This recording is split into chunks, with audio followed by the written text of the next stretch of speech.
মানুহে মানুহৰ বাবে বানাক্ৰান্তৰ কাষত প্ৰাগ নিউজ জাগিৰোডৰ কুমাৰবৰীৰ বানাক্ৰান্তৰ মাজত সাহায্য সামগ্ৰী বিতৰণ প্ৰাগ পৰিয়ালৰ জ্যোতিষী কিৰুয়ঙৰ সহযোগত বানপীড়িতক সহায়ৰ হাত প্ৰাগ নিউজৰ কাৰ্যসূচীত উপস্থিত থাকে প্ৰাগ নিউজৰ সহযোগী সম্পাদক দেৱজিৎ ভূঞা ৰাষ্ট্ৰীয় বঁটা বিজয়ী চলচ্চিত্ৰ পৰিচালক নাৰায়ণ শীল আৰু জ্যোতিষী কিৰুয়ং লগতে অসমীয়া ছবি জগতৰ দুগৰাকী অভিনেতা অভিনেত্ৰী ক্ৰমে প্ৰিয়া শৰ্মা আৰু সমীৰণ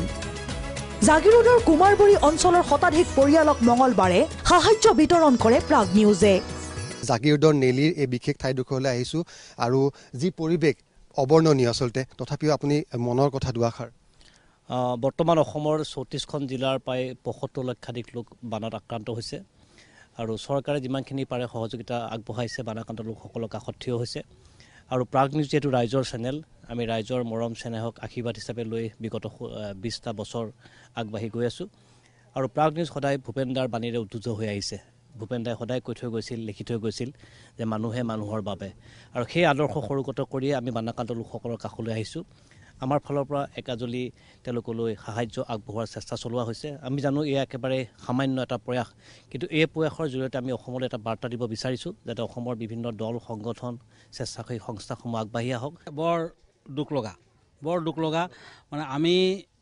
বহুত দিনৰ পৰা মানে ক'বলগীয়া তাহানিৰ পৰাই এনেধৰণৰ পৰিৱেশ পোৱাই নাছিলোঁ নেকি মানুহখিনিৰ অৱস্থা একেবাৰেই মানে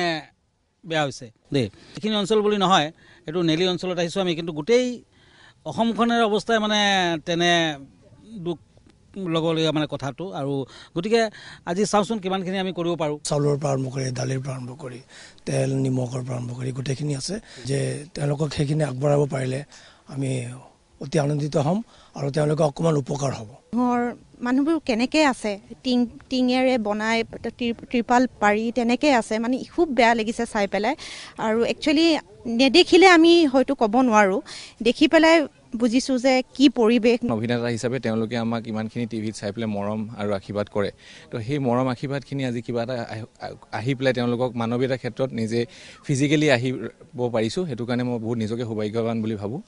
প্ৰাগ নিউজৰ এই প্ৰচেষ্টাত সহযোগ কৰে কিৰুয়ং এষ্ট্ৰলজি এণ্ড মেজিক ইনষ্টিটিউটে দুৰ্গম অঞ্চলসমূহত বানাক্ৰান্তৰ পৰিয়ালক সাহায্য বিতৰণ কাৰ্যসূচীত ধন্যবাদ জ্ঞাপন কৰে বানপীড়িত ৰাইজে কেনেকৈ আছে কি কৰিছে পৰিয়ালটো কেনেকৈ আপোনালোকে এইদিনা পৰিয়ালটো মানে আমি যেনে তেনেকৈ ৰাস্তাতে ৰান্ধি বাঢ়ি খাওঁ ৰাতি হ'লে দুঘৰ চাৰিঘৰ লগ লাগি বহি থাকোঁ কোনোবাই যদি শুই কোনোবাই বহি থাকোঁ তেনেকৈ ৰাতিটো কটাওঁ আৰু দিনত য'তে ত'তে হাৱা খাই অলপ গছৰ তলত বহি পেলাই হাৱাত টোপনি অকণমান যায় ঘৰ বাৰীটো পানীৰ তলতে আছে কিমান পানীত ডুব গৈছিল ঘৰ